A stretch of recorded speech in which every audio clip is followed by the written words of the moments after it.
भगवान राम सबके हैं। मैं जिस प्रदेश जिस क्षेत्र से आता हूँ वहाँ तो हम जब उठते हैं किसी को मिलते हैं तो हम राम राम करते हैं। वहाँ अगर किसान मजदूर अपने खेत में अपना हल लगाए तो जब शुरुआत करता है तो कहता है कि लेके राम का नाम और चलो। देश का किसान फिर चिंतित है। आपने देखा होगा फिर किसान यूनियंस के उद्घोष हो रहे हैं, उन्होंने वो चिंता व्यक्त कर रहे हैं। फरवरी में दोबारा से किसान आंदोलन की बातें चल रही हैं। कोई नया काम शुरू करें तो कहते हैं कि लेके राम का नाम नया काम। और अगर इंद्र देवता मेहरबानी करे तो कहते हैं राम बरसेगा, राम बरस गया। तो ये निहित है हमारे सबके आस्था भगवान राम में, और सब भगवान राम सबके हैं। ये हमारा जो है इस पे हमारा इस भाव से, सृष्टि में सभी की मंगल कामना के भाव से, और हम अपना नया कार्यक्रम जो शुरू कर रहे हैं हरियाणा में घर घर कांग्रेस, उससे पहले हमने वहाँ जाकर जब भगवान राम से आशीर्वाद प्राप्त किया। धन्यवाद। हमारी जो आज का जो विषय है वो देश के किसानों से संबंधित एक बड़ा महत्वपूर्ण विषय हम उठाने जा रहे हैं। अभी अभी एक स्टैंडिंग कमेटी की रिपोर्ट सामने आई है जिसमें एक चौंकाने वाला आंकड़ा देश के कृषि जगत और किसानों के समक्ष आया है। और यह आंकड़ा है कि पिछले 5 साल में कृषि बजट का 1 लाख करोड़ से अधिक इस सरकार ने सरेंडर कर दिया है। 1 लाख करोड़ से अधिक बजट, जो कागजों में तो दिखाया गया कि कृषि संबंधित बजट था अलग अलग योजनाओं में, लेकिन उसका वो खर्च नहीं हुआ और सरेंडर हो गया। आप अंदाजा लगा सकते हैं कि कितना बड़ा ये बजट है। इसकी तुलना कीजिए कि सरकार में, भाजपा की सरकार में 2014 से 22 तक देश के 1 लाख से ज्यादा किसानों ने आत्महत्या की। आज इंडेटेडनेस या कर्जे में इतना किसान डूबा हुआ है। ये स्थिति देश की किसान की है। और ये फिगर जो है वो एनसीआरबी की फिगर है, सेंटर फॉर फाइनेंशियल अकाउंटेबिलिटी द्वारा प्रकाशित ये फिगर है। 1 लाख से ज्यादा किसानों ने आत्महत्या करी एक तरफ ये, यानी कि हमारे देश में हर रोज मजबूर होकर 30 किसान आत्महत्या कर रहे हैं। ये जो 1 लाख करोड़ का जो कृषि बजट जो सरकार ने खर्च नहीं किया और सरेंडर कर दिया वापस, ये वही बजट था। क्या ये कुछ राहत देकर किसानों को, इतने किसानों को अपनी जान की कुर्बानी देने से नहीं रोका जा सकता था? आपको याद होगा जब कांग्रेस पार्टी की सरकार थी तो 72,000 करोड़ के किसान के कर्जे माफ हुए थे, और किसान को बहुत बड़ी राहत उस समय देश के किसान को देने का काम कांग्रेस पार्टी ने उस समय किया था यूपीए सरकार के समय। मगर यहां तो किसान का तो कोई कर्ज माफी हुई नहीं पिछले 10 वर्ष में। हाँ, ये सही है कि बड़े बड़े उद्योगपति घरानों के 14.5 lakh crore corporate loan wave of, 14.5 lakh crore के कर्जे माफ बड़े बड़े उद्योगपति घरानों के तो हुए, किसान के कोई कर्जे माफ नहीं हुए। और उल्ट, जैसे मैंने कहा कि किसान कृषि संबंधित जो बजट भी था जो दिखाया गया, वो भी उस बजट में भी जो 1 लाख करोड़ खर्चा नहीं गया वो वापस हो गया, जिसमें से 21,000 करोड़ तो इस पिछले वर्ष का है। पिछले वित्तीय वर्ष में 21,000 करोड़ जो बजट दिखाया गया कृषि संबंधी वो खर्चा नहीं गया, वो सरकारी खजाने में लौटाया। क्या सरकारी खजाने में इसलिए लौटाया जा रहा है कि कॉर्पोरेट के और कर्जे माफ हों और किसान पे और मुश्किल और यातनाएं आए? एक और मैं इसमें बात जोड़ना चाहता हूं कि एक और तो बजट जितना दिखाया जा रहा है वो छल है क्योंकि खर्चा नहीं जा रहा, लेकिन जितना दिखाया जा रहा है वो भी ओवरऑल जो देश का बजट है उसमें कृषि संबंधित बजट में निरंतर गिरावट आ रही है।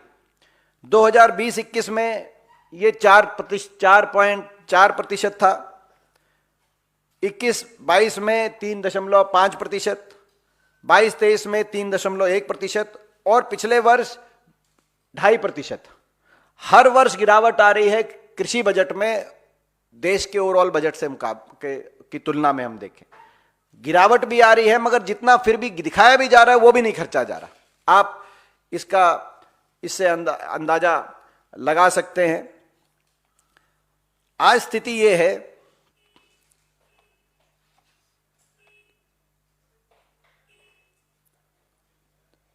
कि किसानों पे जो कर्ज है वो आखिरी आंकड़ा, अब सरकार ने आंकड़े देने बंद कर दिए हैं। आपको पता है किस प्रकार की सरकार चल रही है। कोई भी ऐसा आंकड़ा जो पारदर्शिता से देश की कृषि क्षेत्र की या किसी भी और क्षेत्र की स्थिति को देश के सामने रखे, जो सरकार की नीतियों को लेकर जिसकी समीक्षा हो सके, ऐसे आंकड़े देने सरकार ने बंद कर दिया। लेकिन जो आखिरी आंकड़ा आया 2018-19 में, उससे स्पष्ट हो गया था कि 2013-14 के मुकाबले किसानों पे 60% ज्यादा कर्जा था 2018-19 में। तो पहली जो सरकार बनी भाजपा मोदी, पहली का पार्ट 1 मोदी सरकार का पहले 5 वर्ष में 60% किसानों पर कर्जा बढ़ गया था। पहला ये जो है आंकड़ा, अब आप स्थिति देख सकते हैं, ये स्थिति है। दूसरी ओर एमएसपी की मांग को काफी हद तक पूरा किया जा सकता था, क्योंकि एक मांग है कि एमएसपी सभी किसानों को मिले और सभी फसलों पे मिले और गारंटी। इसी मांग को लेकर किसान आंदोलन लड़ा गया, 3 कृषि कानूनों की वापसी और एमएसपी के अधिकार को लेकर किसान आंदोलन देश के किसान ने किया। आज आपको मैं जानकारी में लाना चाहता हूं कि देश के आज भी 80% किसान को गेहूं और 76% किसान को धान पे एमएसपी नहीं मिलती। देश के अधिकतर किसान को एमएसपी नहीं मिल रही। यह भारत सरकार ने माना है। पहली बात, गेहूं और धान पे भी, अधिकतर फसलों पे नहीं मिलती, कुछ फसलों पे मिलती है लेकिन अधिकतर फसलों पे नहीं मिलती, नंबर 1। नंबर 2, एमएसपी जो कहा गया था स्वामीनाथन कमीशन, 50% किसान को मुनाफा दिया जाएगा, और भाजपा के मैनिफेस्टो में भी ये बात है, उनके घोषणा पत्र में भी है कि 50% मुनाफा दिया जाएगा। वो एक बात भी के माध्यम से किसान को छलने का काम किया गया। अगर अब 10 साल इनकी सरकार के भी हो गए, अगर हम तुलना करें अलग अलग फसलों के एमएसपी के, आप अंदाजा लगाएं। गेहूं में 10 साल यूपीए कांग्रेस की सरकार के समय देश में 119% गेहूं का समर्थन मूल्य बढ़ाया गया, जबकि मौजूदा भाजपा सरकार के समय, मोदी सरकार के समय, केवल 47% गेहूं के एमएसपी में, न्यूनतम समर्थन मूल्य में बढ़ोतरी की गई। इसी प्रकार से पैडी या धान में हमारी सरकार, कांग्रेस की सरकार के समय 10 वर्ष में 134% के न्यूनतम समर्थन मूल्य में बढ़ोतरी करके किसान को दिया गया, और मौजूदा सरकार में 10 वर्ष में धान में मात्र 50% की बढ़ोतरी हुई। उड़द में 205% हमारे समय बढ़ोतरी हुई 10 वर्ष में। उड़द की दाल, पल्सेस की बात मैं कर रहा हूं, और मौजूदा सरकार के 10 साल में 52%। तुड़ में हमारी सरकार के समय 209% की बढ़ोतरी हुई, और अभी मौजूदा सरकार में केवल 52%। तो ना तो जो बढ़ोतरी आप समझें, 10 साल की जो यूपीए की सरकार थी उस समय एमएसपी में रिकॉर्ड बढ़ोतरी हुई, न्यूनतम समर्थन मूल्य में रिकॉर्ड बढ़ोतरी हुई, जिसकी किसी भी फसल में 1/3 उसके बराबर बढ़ोतरी भी 10 वर्ष में इस सरकार में उतनी बढ़ोतरी नहीं की गई। पहली बात। दूसरी, उस समय कर्जा माफी भी हुई 72,000 करोड़ की, इन्होंने कर्ज माफी भी नहीं किया 1 रुपए का किसी किसान का 10 वर्ष में। और कृषि बजट दिखाया तो गया, लेकिन कृषि बजट वापस 1 लाख करोड़ कृषि बजट पिछले 5 वर्ष में सरेंडर कर दिया गया, जो कि कहीं ना कहीं बड़े बड़े उद्योगपति घराने, कॉर्पोरेट के कर्ज माफी के वो सरेंडर करके वो काम आएगा ऐसा दिखाई देता है। फिर एक और बात आई, इन्होंने कहा कि किसान की आमदनी दुगनी होगी। यह भी एक बहुत बड़ा छल निकला। जैसे कि वो 50% एमएसपी पे बढ़ोतरी छल निकला, एमएसपी लाभदायी 50% का एमएसपी वाला छल निकला, ये भी एक छल निकला। क्योंकि 2015-16 में एनएसएसओ के अनुसार किसान की एवरेज इनकम थी 8,000 प्रति माह, 8,000 रुपए प्रति माह देश के किसान की एवरेज इनकम थी। वो अगर उसको इन्फ्लेशन में और सारी चीज बढ़ाते हुए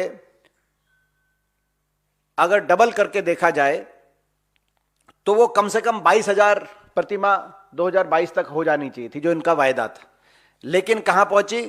10,200 प्रति माह। तो ना तो आमदनी दुगनी हुई, बल्कि कर्जा दुगना हो गया। किसान पे जो कर्ज है वो 18-18.5 लाख करोड़ हो गया था 2020-21 में ही। 10 लाख करोड़ से बढ़कर देश के किसान पे, जैसे हमने कहा पहले भी आपको एक जिक्र दिया कि वो पर्सनल इंडेटेडनेस इंडिविजुअल किसान पे 60% की बढ़ोतरी, और जो ओवरऑल इंडेटेडनेस है किसान पे कर्जा दुगना हो गया, लेकिन उसकी आमदनी दुगनी हुई नहीं। ये भी एक आपके सामने है। इसी प्रकार से किसान विरोधी जो इनकी नीतियां रही हैं, अब आप देखें एक्सपोर्ट बैन, जब दुनिया की मार्केट में गेहूं का, धान का, अन्य अलग अलग वैरायटीज का अच्छा भाव मिल सकता है। अब यूक्रेन की लड़ाई के बाद से लगातार बहुत अच्छा भाव अंतर्राष्ट्रीय मार्केट में है, लेकिन बैन कर दिया गया, एक्सपोर्ट कर नहीं सकते। और जहां इंपोर्ट करना होता है वहां पर तुरंत सारे जो है कायदे कानूनों को त्यागते हुए और सहर्ष इंपोर्ट कर लिया जाता है। तो देश के किसान पे दोहरी मार इस सरकार द्वारा हर प्रकार से दोहरी मार का शिकार देश का किसान हो रहा है इस सरकार की। और इन सब बातों को देखते हुए देश का किसान फिर चिंतित है। आपने देखा होगा फिर किसान यूनियंस के उद्घोष हो रहे हैं, उन्होंने वो चिंता व्यक्त कर रहे हैं। फरवरी में दोबारा से किसान आंदोलन की बातें चल रही हैं, क्योंकि जो किसान आंदोलन में जो सारी शर्तें भी सरकार ने मानी थी, उनमें से भी कोई शर्त पूरी नहीं करी। ना तो एमएसपी की कोई कानूनी अमलीजा, ना एमएसपी को पहनाया गया, ना कोई एमएसपी की गारंटी की कोई बात आई, ना ही कोई जो सारे मुकदमे वापस लेने थे, ना उसकी तरफ कोई कार्रवाई हुई। तो जो भी सारी मांगे और जो भी बातें सरकार ने मानी थी, उन बातों को कंपनसेशन प्रोवाइड करना था फैमिलीज को। 750 किसानों की जान कुर्बान हो गई थी उस आंदोलन में सरकार के अहंकार के आगे। उनका कोई सरकार ने अभी तक कोई इस प्रकार से कोई उनको ना मदद की, ना ही जो अजय कुमार मिस्टेनी थे, जिनके जो है क्षेत्र के अंदर उनके आरोपी पुत्र द्वारा कथित रूप से जो सारे वीडियो देश के सामने आए, 4 किसानों को रौंदा गया, ना वो उनके ऊपर कोई अजय कुमार मिस्टेनी से कोई जवाबदेही आज तक मानी गई। ये अहंकार का प्रतीक है, किसान विरोधी सरकार के चेहरे का प्रतीक है, किसान विरोधी नीतियों का प्रतीक है। तो यही बात आज हम आपके समक्ष करना चाहते थे।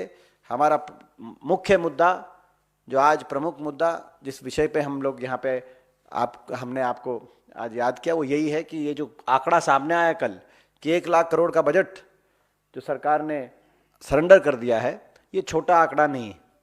और ये किसानों को जो जख्म सरकार ने दिए हैं, उनके जख्मों पर नमक छिड़कने वाला ये एक और आंकड़ा है। उनके जख्मों को दोबारा से हरे करने वाला ये एक और आंकड़ा। लगता है सरकार कुरेद कुरेद के किसान को जख्म भी देती है और फिर कुरेद कुरेद के किसान का टेस्ट लेती है कि भाई ये जख्म कितना गहरा हमने आपको दिया है। इससे दुर्भाग्यपूर्ण बात नहीं हो सकती। यही हमें कहना था।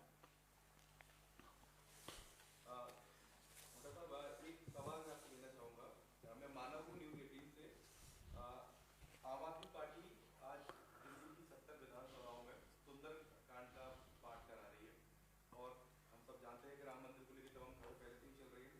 दूसरी तरफ कांग्रेस और आम आदमी पार्टी चंडीगढ़ में मेयर चुनाव लड़ रही है, लेकिन यहाँ पर आम आदमी पार्टी का स्टैंड कुछ अलग है राम मंदिर के मुद्दे पर। इस पर आप क्या कहेंगे? नहीं, कोई इसमें हमारा गठबंधन है आम आदमी पार्टी के साथ, और जो है मैं समझता हूँ कि ये जो अगर वो कोई यहाँ पर कोई भी कोई भी धार्मिक कार्यक्रम कोई भी हिंदुस्तान का नागरिक कहीं भी किसी भी कोने में करे अपनी आस्था के अनुसार, तो वो तो कांग्रेस पार्टी की जो है उसमें जो है हमारी कोई इस बात से हम सहमत हैं। हिंदुस्तान के हर नागरिक को हर धर्म के धार्मिक कार्यक्रम करने की स्वतंत्रता है, और ये तो हमारे इसमें तो कोई कांग्रेस पार्टी का हम इसमें खुश हैं, हमें कोई इसमें हाँ।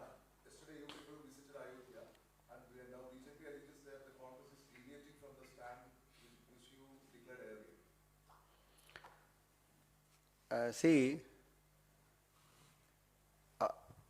मैं हिंदी में जवाब दे दूं आपका? ओके। हम सी yesterday on the auspicious occasion of Makar Sankranti, we went to Ayodhya to seek blessings of Lord Ram to take dip in holy Saryu river, marking a fresh new start to things and seek his blessings for prosperity for all. This was not the first occasion that I went to Ayodhya. I had gone there last year also to seek blessings of Lord Ram, and we believe in the ideology that Lord Ram belongs to all, and we all have Lord Ram within us. This is the ideology that I think we believe in that. And I come from a state and from a region where even our morning greetings, when we wake up in the morning, our morning greetings we start with Ram Ram. When there is a rain, we say Ram baras raha hai. When we start a new thing, we say leke Ram ka naam, let's start this new thing. If the farmer will go to his fields to till, he will say leke Ram ka naam, and then he'll start his work. So Lord Ram belongs to all. He is in our faith. Everyone has faith in Lord Ram, and everyone has Lord Ram within them. And Congress has always respected all faiths, and there is no question of deviating from any, because our Congress's stand may have been twisted by any media, but it is not. Congress welcomes anyone who has faith in any religion of this country to practice their faith, and to Congress always encourages rather. So there is no question of any. कुछ नहीं हुआ, कुछ नहीं।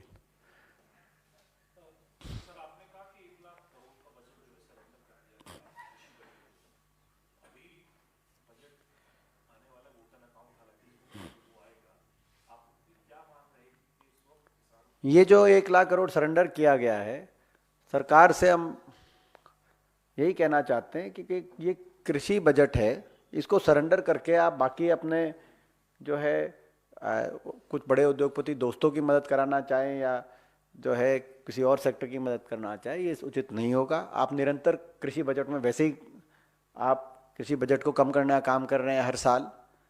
देश का किसान आज मुश्किल में है, आपकी सरकार में उस पर कर्ज दुगना हो गया है।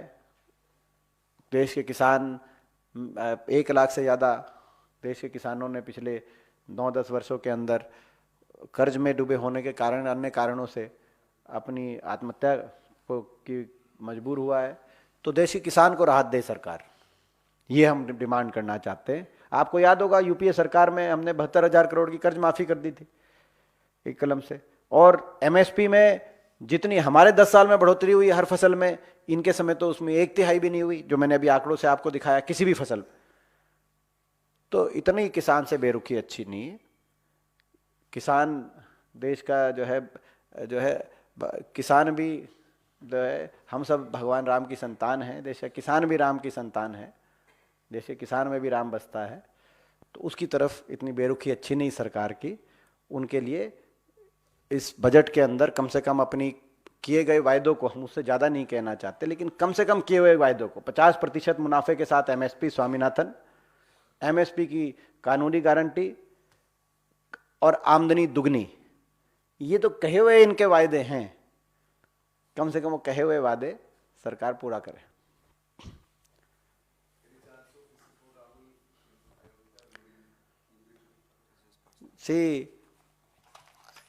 जो आपने पहले जो सवाल पूछा था, मैं उसका हिंदी में भी जवाब दे दूं, जो आपने जो कहा था, क्योंकि वो उसमें इंग्लिश में के साथ साथ हिंदी में भी, क्योंकि वो आप लोग पूछना चाहें।